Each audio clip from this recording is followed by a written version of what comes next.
ماہ رمضان المبارک میں مغفرت کے اسباب ریزن آف مغفرت جو ہیں وہ بڑھ جاتے ہیں۔ نمبر ایک، ماہ رمضان کا روزہ رکھنا سامان مغفرت ہے۔ رمضان میں قیام کرنا یعنی جو رات جاگ کر عبادت کرتے ہیں یہ بھی مغفرت کا ذریعہ ہے۔ ماہ رمضان کی شب قدر میں عبادت کرنا یہ مغفرت پانے کا ذریعہ ہے۔ روزہ دار کو افطار کروانا یہ بھی مغفرت کا ذریعہ ہے۔ غلام یا ملازم پر آسانی کرنا یہ بھی مغفرت کا ذریعہ ہے۔ رمضان المبارک میں ذکر اللہ کی کثرت کی جائے کہ حدیث پاک میں ہے ماہ رمضان میں ذکر اللہ کرنے والا بخشا ہوا ہے، تو ذکر اللہ بھی مغفرت کا ذریعہ ہے۔ رمضان مبارک میں کثرت سے استغفار کرنے سے بھی بخشش کی خیرات ملتی ہے۔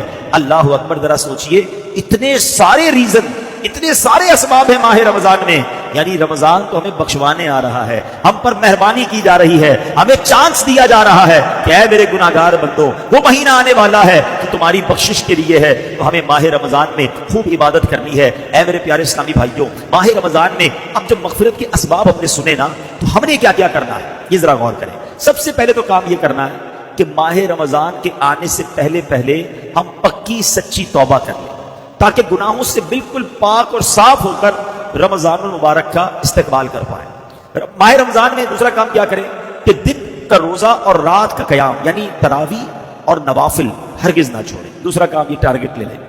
تیسرا، نفس امارہ کی خواہشات کو روکنے کی بھرپور کوشش کریں، کیونکہ شیطان تو بند ہوتا ہے لیکن ہماری عادتیں ہمارے ساتھ لگی ہوئی ہوتی ہیں، تو ہمیں اس میں ان عادتوں کی وجہ سے جو گناہ کی عادت ہوتی ہے نا، ایک سوال کیا گیا علماء سے کہ حضرت یہ ماہ رمضان میں تو کہا جاتا ہے شیطان بند ہوتا ہے، بندہ پھر گناہ کیوں کرتا ہے، پھر غلط کام کیوں کرتا ہے؟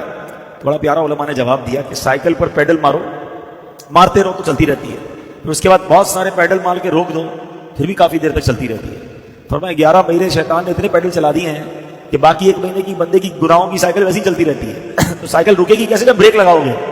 تو گناہوں کی عادت پر بریک لگانا ہے رمضان میں۔